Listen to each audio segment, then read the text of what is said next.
Bonjour à tous. Donc bienvenue à cette conférence organisée dans le cadre du salon Top Recrutement, salon organisé par le groupe Infopro Digital et qui se tient jusqu'à demain soir en ligne.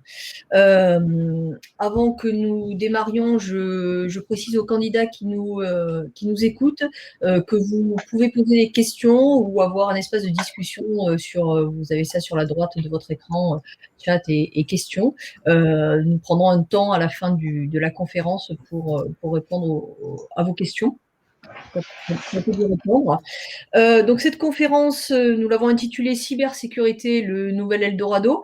Eldorado, effectivement, parce que on voit bien que la cybersécurité, et encore plus avec la crise, est une préoccupation majeure pour toute la société, en fait, pour les citoyens, pour les collectivités, pour les ministères, pour les entreprises, enfin bref, y compris pour le citoyen lambda d'ailleurs. Et donc, on est tous des potentielles victimes de cyberattaques. On a bien vu en lisant la presse ces derniers temps qu'il y avait eu quand même quelques petits problèmes. Et donc, ce secteur est en plein de boom et le secteur recrute plus que jamais. Il y a même une pénurie de talents. Enfin, les collectivités, les entreprises, enfin, sont à la recherche de talents. Et donc, il y a des fortes opportunités à la fois dans le secteur privé et dans le secteur public. Donc, pour parler de tout ça, nous avons invité en plateau 3 intervenants que je vais vous présenter. Alors, capitaine Olivier, bonjour. Bonjour. Bonjour. Donc, vous êtes ingénieur, vous travaillez au ministère des Armées. Vous êtes, je vais citer votre titre précisément, adjoint section analyse système au centre d'analyse en lutte informatique défensive à Rennes. Pour faire simple, c'est le centre de réponse à incidents des armées. C'est là, en fait, c'est l'élément de réaction en cas de cyberattaque. Et donc, vous allez nous expliquer en quoi consiste votre métier. Et aussi, ce qui est intéressant, c'est en quoi il diffère aussi de celui de l'équivalent versus privé. Alors évidemment, quand on pense cybersécurité, on se doute bien que dans l'armée, c'est extrêmement important, mais il n'y a pas que dans l'armée où c'est important. On le disait en préambule. Dans la fonction publique, on s'intéresse aussi de plus en plus à la cybersécurité. Et donc, nous avons invité Damien Alexandre, pardon. Bonjour, Damien. Bonjour. Donc, vous êtes spécialiste collectivité au CLUSIF. Le CLUSIF, c'est une des associations les plus connues qui est dédiée à la sécurité informatique. Et vous êtes spécialiste collectivité territoriale.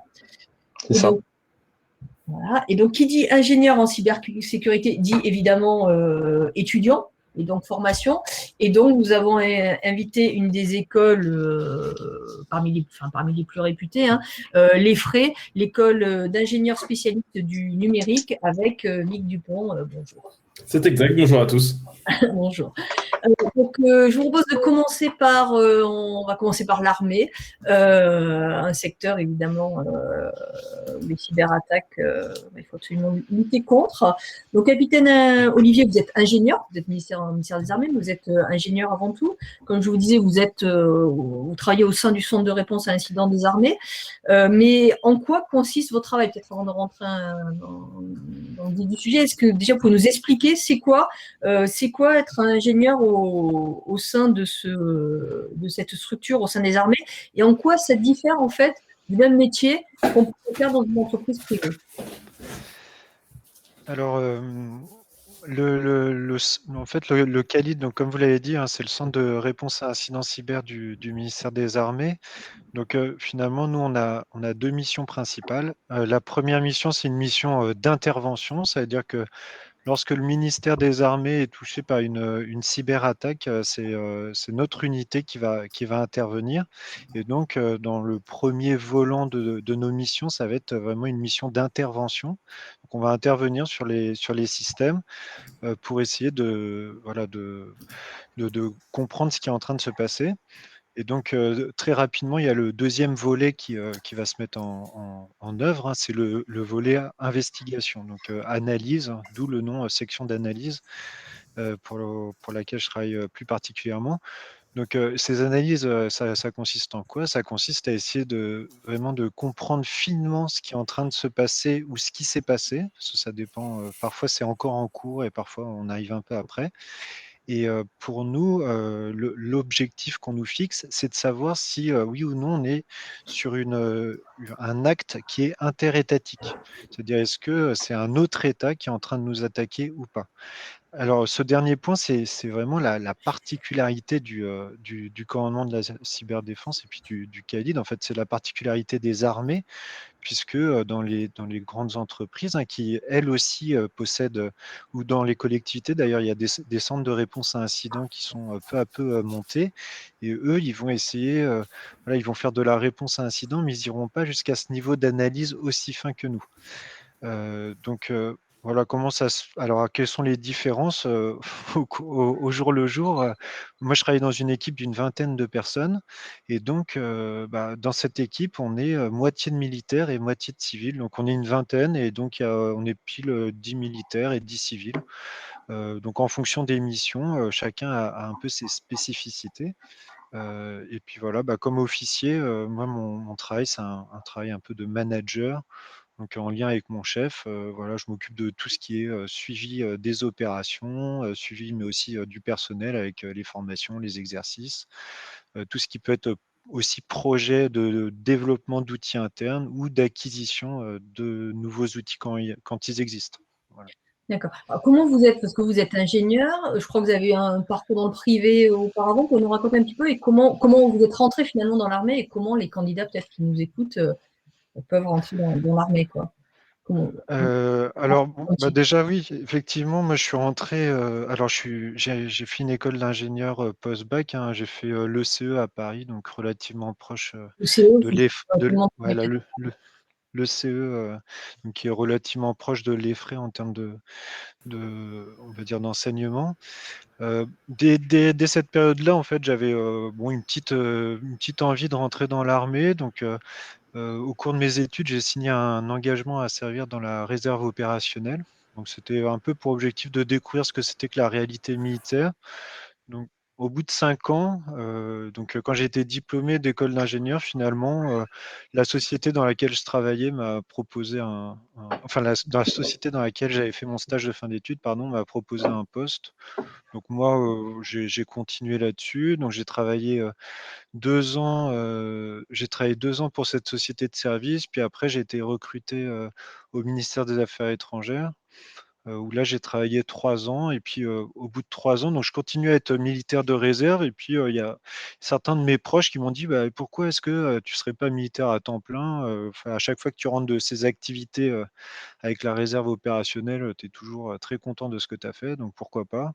Donc moi, j'ai pris ça au pied de la lettre et j'ai envoyé une candidature spontanée sur le site de l'armée de terre. J'ai été rappelé relativement rapidement, et puis en fait, finalement, tout a été très vite, quoi. J'ai eu des entretiens, un peu la sélection, enfin, les choses standards, et puis quelques mois après, je crois que c'est 4 mois après, j'étais aux écoles de Saint-Cyr-Couët-Quidan pour suivre une formation d'officier. À l'issue de cette formation de 4 mois, j'ai rejoint l'école des transmissions, où j'ai travaillé pendant 6 ans et demi. Donc j'avais signé un premier contrat avec l'armée de 5 ans, que j'ai renouvelé au bout de 5 ans. Et voilà, et au bout de 7 ans, enfin 6 ans et demi, j'ai été muté là au CALID, donc ça va faire 2 ans. Voilà. Durant ces quelques années, j'ai pu partir 3 fois en opération extérieure, et puis voilà, et c'est prévu que je reparte bientôt. Et alors, il y a des candidats qui sont peut-être intéressés. J'en vois un qui pose une question d'ailleurs, l'armée recrute jusqu'à quel âge? Est-ce qu'on recrute? Qu'est-ce qu'ils doivent faire les candidats qui, comme vous, voudraient intégrer l'armée est-ce qu'on est forcé un peu, on est forcément devenir militaire? Est-ce qu'il y a des gens qui viennent du civil? Enfin, qu'est-ce que vous pouvez leur dire? Alors, l'armée, ça reste, alors je sais plus les chiffres exacts, mais ça reste, je pense, le plus gros recruteur de France. Ça veut dire que,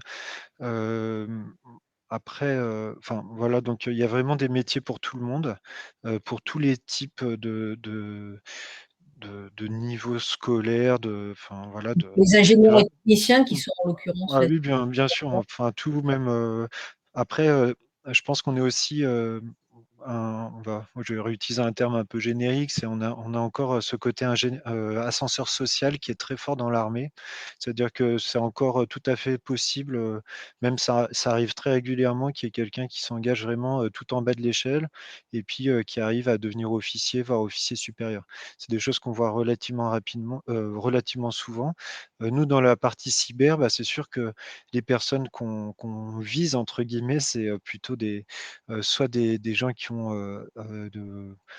un diplôme technique, BTS, IUT, et puis après, et puis après jusqu'au niveau ingénieur.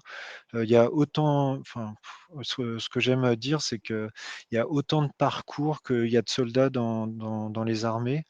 Donc après, faut vraiment aller au renseignement parce que moi, je suis pas agent de recrutement. Donc, vaut mieux aller, par exemple, sur le site s'engager.fr. Donc là-dessus, il y a toutes les infos. Il y a des gens avec qui on peut discuter, on peut chatter. Puis après, il y a bien sûr les centres de recrutement aussi où on retrouve les personnes qui peuvent répondre vraiment à toutes les questions. D'accord, donc là, la question, l'armée recrute jusqu'à quel âge? On va leur conseiller d'aller Ah oui, regarder. alors jusqu'à quel âge? Oui, je ne sais pas On va exactement. Je crois leur que conseiller de regarder le site.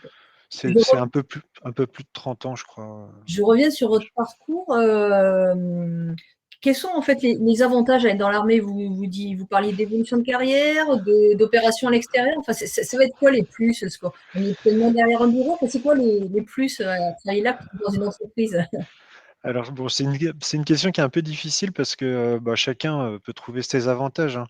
Mais moi, je vais vous donner un peu un avantage par rapport à quelqu'un qui voudrait travailler dans le domaine de la cyber. Moi, dans l'armée, ce que je trouve, ce que je trouve et qui est très important à souligner, c'est que on va se retrouver avec un équilibre entre deux types de compétences qu'on peut attendre.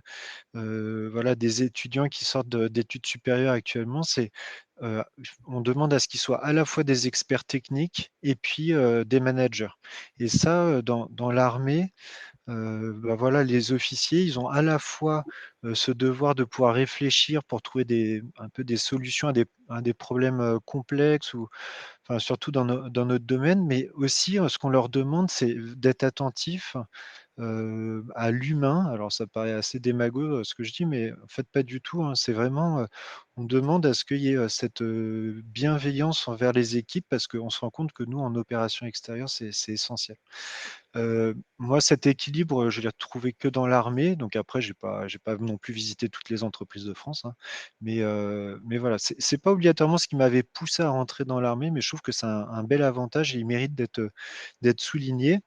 Après, moi, à titre personnel, ce que je cherchais dans l'armée, en fait, c'est quelque chose que je cherchais pendant mes études. C'est que moi, j'imaginais un peu le métier idéal en me disant: «C'est un métier où je reste pas assis derrière mon bureau toute la journée, quoi». Et en fait, quand on fait des études d'informatique, c'est un peu pas de chance parce que malheureusement, j'ai envie de dire, c'est la plupart des travails qui nous sont proposés à la sortie de nos études, hein. Donc moi, j'avais cherché des postes en VIE ou enfin bon, ça j'avais pas trouvé quelque chose, qui correspondait à ça. Et en fait, quand j'ai signé dans l'armée, en fait, j'ai découvert que l'armée, c'était ça. Ça veut dire que, aujourd'hui, l'après-midi, je suis informaticien et puis manager, on va dire.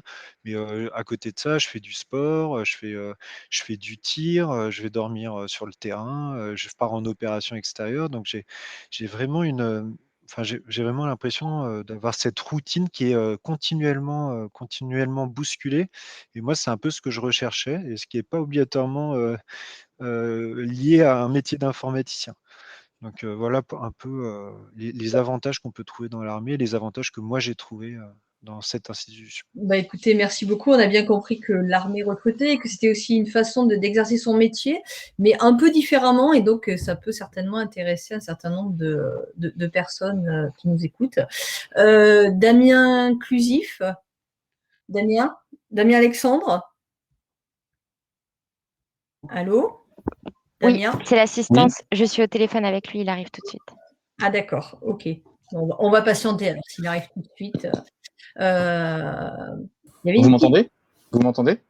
On vous entend, on ne vous Oui. voit plus. J'ai un petit souci de caméra.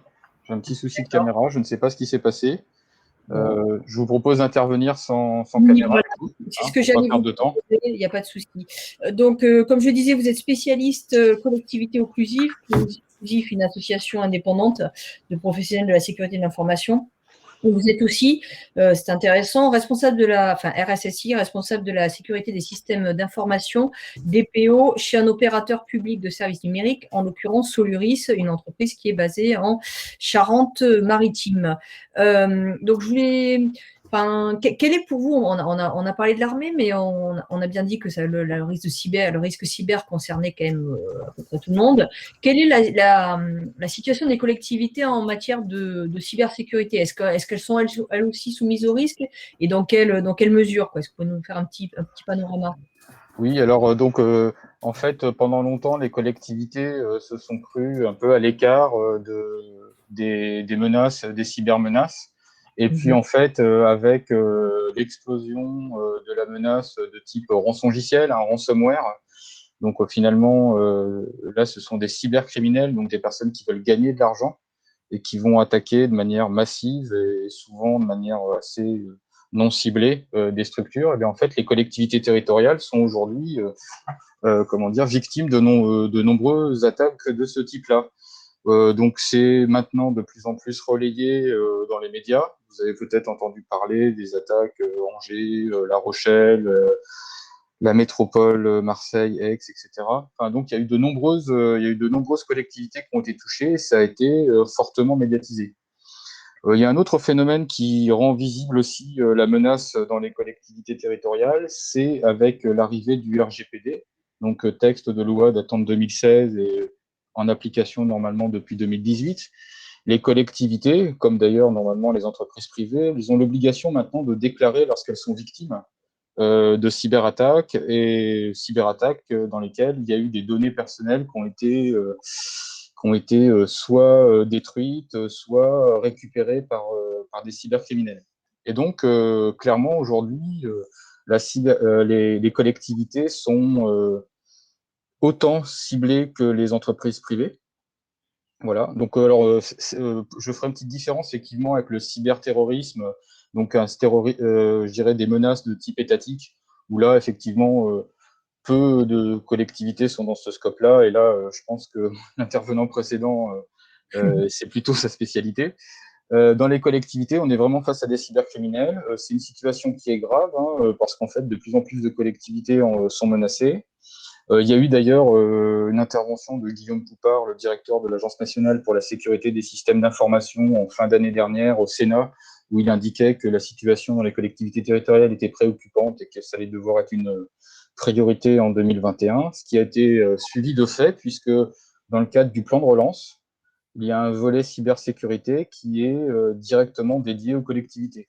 Alors pourquoi j'en parle? Parce que ça va directement intéresser les personnes qui nous écoutent, puisque derrière, ça signifie que en fait, il y a énormément de postes à pourvoir dans les collectivités territoriales. Donc, Énormément. les collectivités recrutent, c'est ce que vous nous dites, quoi. Oui, avec des difficultés qui sont un peu spécifiques au domaine. Alors, il y a un déficit d'image, parce que bien souvent, moi, c'est ce que je constate lorsque j'ai en face de moi de jeunes ingénieurs, par exemple, il y a une image un peu poussiéreuse, poussive des collectivités territoriales, qui peut-être a été vraie à une époque, mais qui aujourd'hui, je dirais, et c'est une époque révolue, quoi. Donc, il faut, je dirais, ne plus avoir d'a priori par rapport aux collectivités territoriales et se dire que finalement les collectivités territoriales aujourd'hui, en fait, selon leur taille, c'est comme une PME ou une entreprise de taille nationale. Voilà, et que avec les problématiques de sécurité qui sont partagées, en fait, on a des métiers qui sont très très proches, avec peut-être des avantages et des inconvénients. Je vais commencer par l'inconvénient. Je vais vous demander quels sont les avantages et les inconvénients à rejoindre une collectivité. Alors, je vais commencer par l'inconvénient. Alors, peut-être la grille de salaire. La grille de salaire, il est difficile pour les collectivités territoriales de s'aligner sur le privé à une période où il y a une énorme demande en matière de cybersécurité. Par contre, j'ai souvent entendu parler que les jeunes générations étaient en quête de sens et avaient besoin de se sentir utiles. Évidemment, comment dire, se mettre au service des collectivités territoriales ou de l'armée c'est quelque chose qui a du sens et qui donne vraiment une direction, une motivation forte aux personnes qui choisissent ces filières-là. Voilà, ça c'était pour le côté un peu négatif, même si je le tempère, hein, parce que bon, il n'y a pas que le salaire. Et le côté très positif, c'est que en fait, dans les collectivités territoriales, en fait, il y a une grande variété de métiers, une très très très grande variété de métiers. Alors, on a l'habitude de connaître les plus classiques, je dirais les élections, l'état civil, l'enfance, sport, etc., ce genre de choses. Mais en fait, il y a énormément de métiers et il y a énormément de structures publiques avec des compétences franchement très, très étendues. Soluris est une structure publique, un syndicat mixte avec comment dire, une compétence dans le domaine du numérique. Voilà, par exemple. Donc, vous voyez, il y a toutes sortes de structures, il n'y a pas que des mairies. Puis vous avez aussi des très grandes structures, comme les départements et les régions ou les métropoles, qui ont des besoins énormes à ce niveau-là, et dans lesquels, en fait, ce qui est intéressant, c'est que vous allez pouvoir avoir une grande variété d'échanges, vous allez être confronté à toutes sortes de cas d'usage, vous allez avoir une grande richesse, en fait. Et donc, pour ceux qui aiment, je dirais, un peu une curiosité intellectuelle et qui veulent décortiquer différents métiers pour voir comment on peut les protéger sans arrêter l'activité, ben en fait, c'est un terrain de jeu, je vais dire, super intéressant, super motivant. Et alors, comment vous faites pour recruter justement ces profils? Est-ce que vous passez par les plateformes traditionnelles ou est-ce que comme ce sont des profils très ciblés, ingénieurs, Ouais. techniciens, cybersécurité, est-ce que les collectivités font un pas de côté et cherchent autrement, je ne sais pas, Alors, il y a l'obligation réglementaire et la tradition, on va dire. Donc, on va passer par je dirais, par les circuits classiques, hein, notamment. Donc, il y a une bourse de l'emploi qui est disponible la plupart du temps sur des sites style centre de gestion, où vous allez voir emploi public, emploi territorial, un site internet, sur lequel, en fait, il y a des propositions d'emploi de type RSSI ou ingénieur cybersécurité ou technicien sécurité. Voilà. Et puis après, c'est vrai que pour capter ces nouveaux talents, les collectivités, la plupart du temps, sont aussi présents sur les nouvelles plateformes et vont essayer d'avoir, comme beaucoup, des méthodes de communication décalées en passant par des plateformes où, en fait, sur lesquelles les jeunes vont, quoi, les jeunes diplômés vont, et donc de manière à essayer de les toucher. Voilà. Donc, ça passe soit par des classiques comme LinkedIn, mais aussi d'autres plateformes comment dire, plus grand public. Voilà. D'accord, donc les candidats que ça intéresse, il faut qu'ils aillent voir un peu partout. Alors vous Oui. êtes chef de service confiance numérique, je crois, chez Soluris. C'est ça. Vous recrutez par exemple Oui. et vous recrutez quel profil, via quel biais Alors, en fait, comme je vous l'ai dit, on va sans doute publier donc déjà sur notre site internet, hein, parce que toutes les collectivités ont leur site internet, donc on publie les posts sur le site internet. Ensuite, on va utiliser, ça c'est, je dirais, la voie réglementaire, donc la bourse de l'emploi. Donc ça va sur les sites emplois territoriaux, par exemple. Et puis, donc derrière, on va utiliser les médias, LinkedIn et autres, pour essayer de trouver des talents. Alors, ce qu'on fait aussi, c'est qu'on essaye aussi comment dire, d'avoir des contacts directs avec des écoles, de manière à pouvoir prendre des stagiaires ou des apprentis. Ça, c'est une bonne voie pour, j'irais, pérenniser les postes. Ça permet d'apprendre à se connaître, ça permet des deux côtés de voir si on a envie de travailler ensemble. Je trouve que c'est quelque chose d'assez positif. Ça permet de faire passer des messages et jusqu'à présent, le retour est plutôt satisfaisant. Ok, donc on a bien compris qu'il y avait des opportunités d'emploi dans les collectivités territoriales. Je me tourne un peu maintenant vers Mick Dupont. Vous êtes responsable promotion et admission à l'EFRE, donc l'école d'ingénieurs généralistes en informatique. Quels sont en fait ces ingénieurs, ces techniciens-là, je vais être un peu provocante, mais on imagine des ingénieurs, des techniciens, enfin des geeks avec leur capuche collée à leur écran. On en a le capitaine Olivier l'a même un petit peu évoqué. Mais est-ce que c'est vraiment ça, l'ingénieur, le technicien? Enfin, vous êtes plus ingénieur, mais en cybersécurité, c'est quoi un peu le profil de l'ingénieur cybersécurité d'aujourd'hui et de demain? Alors ça, c'est un très beau stéréotype qu'on retrouve dans les films. Forcément, ça fait un petit peu fantasmer. On voit la personne courir avec son sac à dos qu'on met dans le sac pour se connecter, se brancher, etc. La vérité est bien ailleurs pour le coup. Ce qui est assez drôle, c'est que les profils ont assez évolué. Aujourd'hui, dans les métiers de la cybersécurité, on va trouver aussi différents niveaux de compétences. On va aussi retrouver des profils très variés, des applications qui sont très variées au niveau de la cybersécurité. Il y a bien entendu des techniciens. Il y a aussi beaucoup de personnes qui vont travailler d'un point de vue consulting, d'un point de vue gouvernance, d'un point de vue stratégie, qui vont intervenir à tout un tas de niveaux différents au niveau de la chaîne de la cybersécurité. Alors nous, on va former au sein des Frais Paris pour beaucoup des étudiants qui sortent avec un diplôme en Bac+5, mais d'un point de vue profil, on va former des profils qui sont dans l'univers de la cybersécurité, mais avec des responsabilités qui sont parfois assez différentes. On va avoir des personnes qui vont être très techniques, qui vont pouvoir patcher, qui vont pouvoir attaquer, qui vont pouvoir faire de la défense, mais aussi des personnes qui vont pouvoir aussi réfléchir à la conception ou au positionnement d'une entreprise face à la cybersécurité, et à des postes qui sont vraiment très variés. Chez nous, on va former des étudiants de Bac+2 jusqu'à Bac+5 sur des BTS, sur des bachelors et sur des masters. Et au niveau master, on a le diplôme d'ingénieur et d'autres formations à côté. Donc, il y a vraiment beaucoup de profils différents. Et c'est vrai que souvent, même au niveau de la cybersécurité, on pense souvent à des garçons un peu geeks. Et c'est vrai que nous, aujourd'hui, on a un public féminin dans la cybersécurité qui est important, qui est de plus en plus important, et d'ailleurs dans tous les métiers très tech. Et c'est vrai que ça ne rentre pas du tout dans les stéréotypes qu'on imagine, mais c'est de plus en plus vrai. Donc, du coup, voilà, ça s'ouvre à beaucoup de métiers, à beaucoup de choses différentes. Et c'est plutôt une très bonne chose.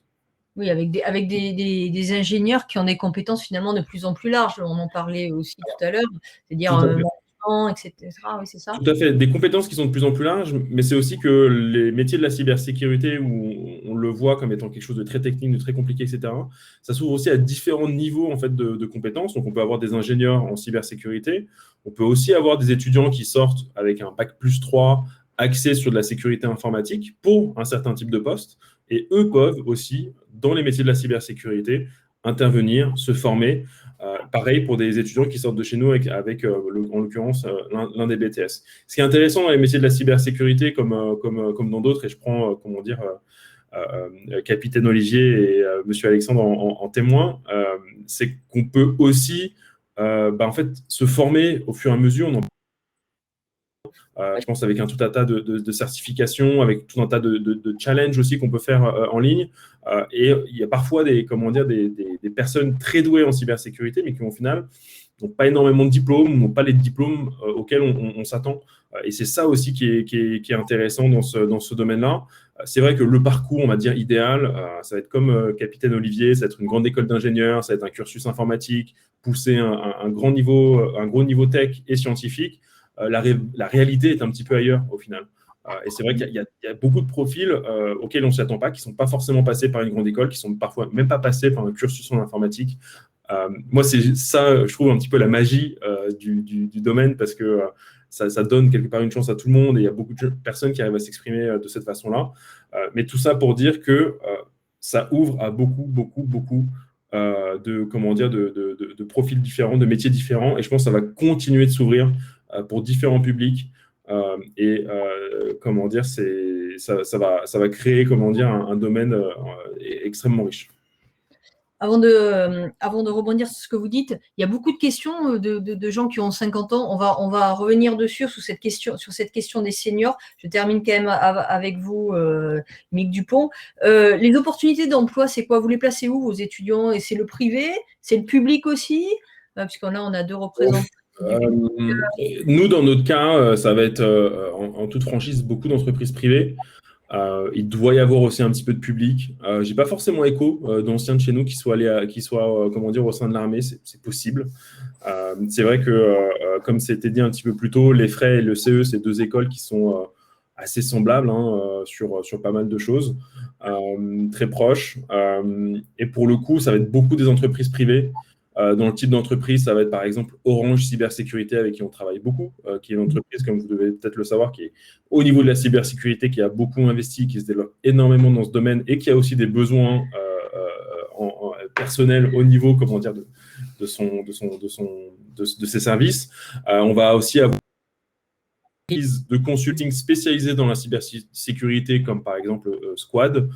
On va ensuite avoir dans le système bancaire, bien entendu, ça semble comment dire, assez évident, et dans plein de domaines, dans les télécoms, dans les assurances, dans tout ce qui va être même dans la grande distribution, dans tout ce qui est transport intelligent, transport embarqué.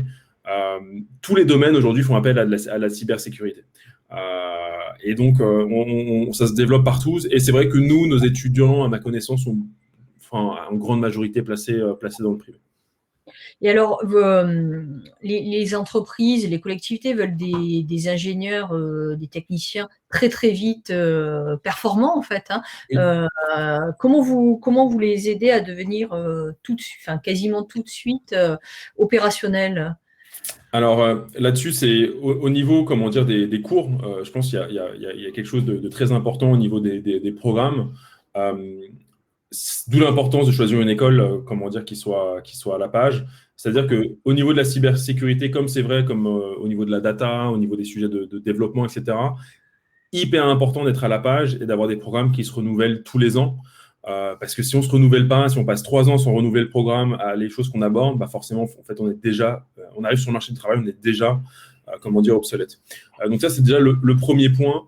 Le deuxième point, c'est au niveau des infrastructures.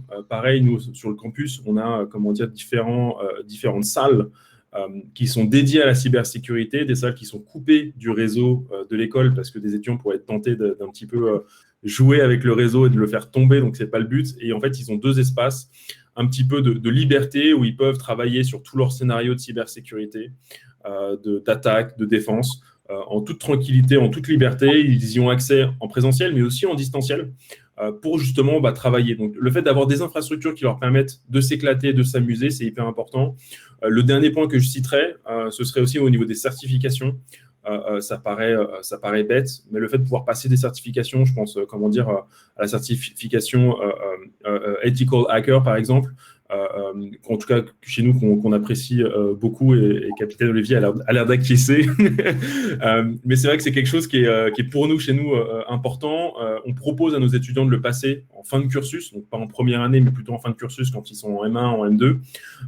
Et on a d'ailleurs l'une de nos enseignantes, Madame Ferriel-Boicaz, qui est une des formatrices de cette certification-là, et le fait d'être dans un environnement comme ça, avec des experts à la page, dans des environnements avec des infrastructures adaptées, qui leur permettent de s'entraîner et leur permettent de passer d'excellents niveaux d'un point de vue de certification, ça fait qu'ils arrivent en entreprise. Alors déjà, ils n'ont pas de mal à se vendre, parce que leur qualification et ce qu'ils ont réalisé parlent un petit peu d'eux-mêmes.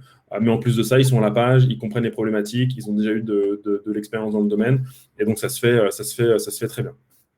Très bien, merci beaucoup. En tout cas, c'était très clair. Je reviens là sur un certain nombre de questions. On a apparemment un certain nombre de profils des profils plus seniors. On n'a pas que des jeunes diplômés, et très bien. Est-ce qu'il y a des opportunités d'emploi aussi pour eux, à la fois dans l'armée et à la fois dans les collectivités territoriales? Je ne sais pas qui veut répondre en premier. Capitaine Olivier. Alors oui, moi je peux répondre. Alors dans l'armée, il y a différents statuts, comme j'ai dit. Il y a le statut de militaire. Alors là, clairement, le statut de militaire, on garde un peu cette exigence de la jeunesse. C'est pour ça qu'on est à la retraite à 50 ans, nous.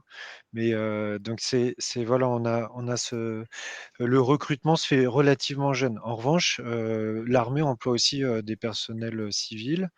On prend aussi des alternants, des gens qui font des stages dans le cadre de reconversion professionnelle.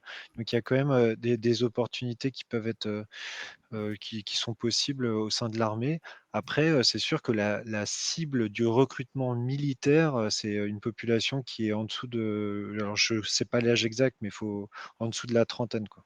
C'est plutôt. Vous pouvez rentrer comme contractuel pour répondre Voilà, c'est ça. Il y a des emplois contractuels, mais là, on rentre dans un autre type de recrutement qui serait relativement similaire à celui des collectivités territoriales, hein.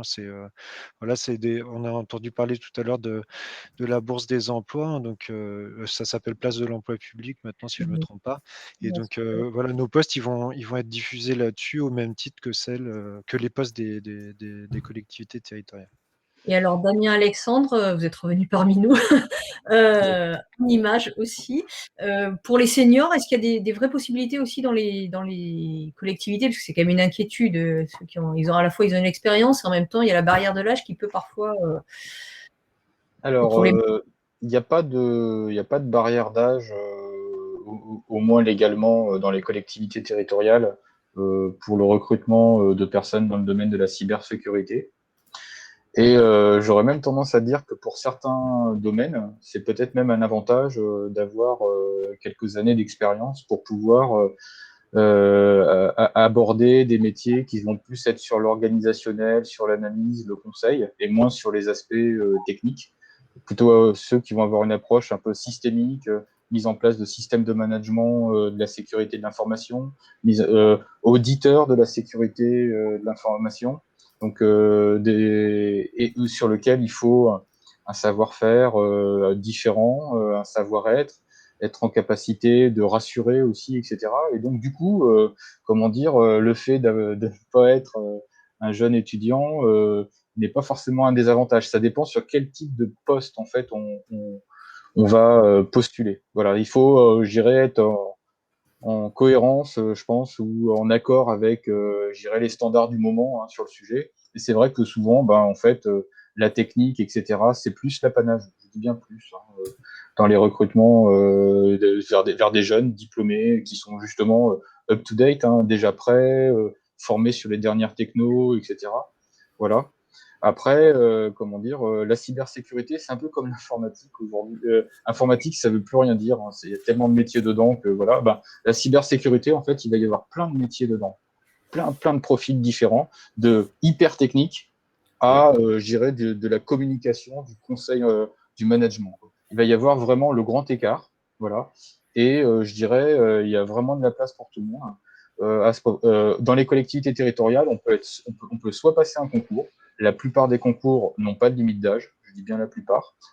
Ou sinon, effectivement, être pris comme contractuel. C'est-à-dire, en fait, on est avec un statut particulier. C'est la plupart du temps de CDD, qui ont une durée de soit de 1 an, soit de 3 ans, renouvelable 2 fois. Voilà. Donc, il y a d'autres statuts, mais je ne les connais pas. Oui. Donc, il y a des opportunités d'emploi. On peut prendre une autre question. Alors, je vais regrouper quelques questions, mais en gros, on a semble-t-il des personnes qui ne sont pas forcément, qui n'ont pas encore la nationalité française, et du coup, elles se demandent est-ce qu'elles pourraient travailler dans l'armée. Alors, peut-être pas comme militaire, mais est-ce qu'il y a moyen de travailler dans l'armée ou dans la collectivité, d'ailleurs, aussi, la question que je posais. Alors, ça va dépendre de la nationalité de la personne. C'est-à-dire que, en gros, pour faire très court, hein, c'est en dehors de l'Union européenne et de quelques nations de l'OTAN, pour en tout cas les services du domaine de la cybersécurité, clairement, c'est pas possible. Parce que, en fait, il faut être habilité à accéder aux informations classifiées de défense, hein, qui ont, en fait, c'est tout ce qui est en lien avec la sécurité de la nation. Donc à partir de là, il y a des contraintes. En revanche, après, pour s'engager dans l'armée, il faut se renseigner en fonction des spécialités. C'est pas toujours le cas. Mais en tout cas, pour la partie cyber, excepté quelqu'un qui accepterait voilà, de gagner la nationalité française en faisant 5 ans à la Légion étrangère. Sinon, voilà, dans notre domaine, c'est assez compliqué, voilà, voire impossible. Et dans les collectivités, Il n'y a pas aujourd'hui. domaine, Il n'y a pas de domaine d'information restreint dans la plupart des collectivités territoriales, sauf celles qui seraient potentiellement sur la liste des opérateurs d'importance vitale. Cette liste étant secrète, je ne peux pas vous dire quelle collectivité c'est. Donc, il n'y a pas de domaine restreint la plupart du temps. Il va y avoir des domaines sensibles, mais comme dans une entreprise privée ou n'importe quoi, mais n'importe quelle structure, on va dire, plutôt. Donc, il n'y a pas de contrainte particulière par rapport à la fonction publique territoriale. Il peut y avoir, peut-être pour la titularisation, effectivement, des contraintes liées à des nationalités. Je dois avouer que là, je ne maîtrise pas. Mais en tous les cas, pour un contractuel, il n'y a pas cette contrainte-là, ça c'est sûr. Ok, donc on a bien compris que la cybersécurité… Ah, attends, une question arrive, je la prends tout de suite. Les salaires pour un ingénieur cyber en moyenne, c'est quoi? Je pense que vous pouvez tous répondre en regard. Monsieur Mick Dupont, peut-être déjà, votre regard Oui, aujourd'hui, en fait, privé, public, enfin, etc. je reprends ce que disait Damien Alexandre il n'y a pas si longtemps. Il y a tellement de métiers dans la cybersécurité que tous les postes et toutes les expériences ne se valent pas. Toutes les entreprises aussi ne se valent pas. Concrètement, quand vous êtes un profil très technique dans un cabinet de conseil qui travaille sur des grands comptes, votre salaire ne sera pas équivalent si vous travaillez pour un autre type d'entreprise. Donc voilà, c'est très difficile de donner un salaire comme ça. Une fourchette peut-être ou pas? Une fourchette sur les étudiants, en tout cas chez nous, qui sortent diplômés des Frais Paris. Je pense que par exemple avec le CE, c'est assez proche. C'est des étudiants qui sortent avec environ 44 000 € annuels bruts, en salaire. Donc c'est des salaires qui sont quand même assez intéressants. Là, je parle de tous les métiers confondus. Je ne parle pas que des personnes qui sortent dans la cybersécurité. On n'a pas de ce niveau de détail. Ce serait intéressant de l'avoir. Après, concrètement, c'est des profils qui peuvent assez vite monter d'un point de vue salaire. 50 000, 60 000, voire plus. Là-dessus, ça va dépendre de l'entreprise, de l'expérience et vraiment du domaine d'application de la sécurité. Alors moi, si je peux juste rajouter, alors le cas particulier de l'armée, c'est un avantage que je ne vous ai pas donné tout à l'heure parce que c'est comme je disais, hein, chacun trouve les avantages où il veut. Moi, il y a un truc pour lequel j'ai toujours eu du mal, c'est négocier mon salaire.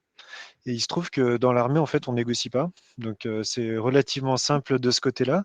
Et en revanche, après, notre salaire, il est un peu indexé en fonction de si on réussit des examens, des concours. Voilà, si on arrive en fait, chaque année, on est noté. Puis, si on est bien noté, on peut changer de grade, etc. Ce que je peux dire, moi, c'est que voilà, c'est ma 9e année dans l'armée. Et actuellement, je touche 4 500 € net par mois. Voilà. Donc ça fait Combien d'expérience? Combien d'années d'expérience du coup si alors l'armée en fait n'a pas pris en compte mes 5 ans d'expérience avant, donc j'aurais pu être diplômé depuis 9 ans. En fait, voilà, à 10 ans. Alors après, voilà, j'ai des primes supplémentaires, il y a des tas de choses qui sont prises en compte dans l'armée, il y a le nombre d'enfants, où est-ce que vous travaillez, enfin, voilà. Oui, c'est son avantage et puis peuvent séduire. Et dans les collectivités territoriales, et j'en profite, il y a une petite question parce que je vois l'heure qui tourne en même temps, y a-t-il un site qui regroupe les offres d'emploi des collectivités dans le domaine informatique au sens large? Et même question du salaire et question du… Alors, emploi territorial, hein, c'est le site pour les… mais dedans, il y a tout. Y a pas, après, il y a un moteur de recherche qui permet de faire des filtres sur certains éléments.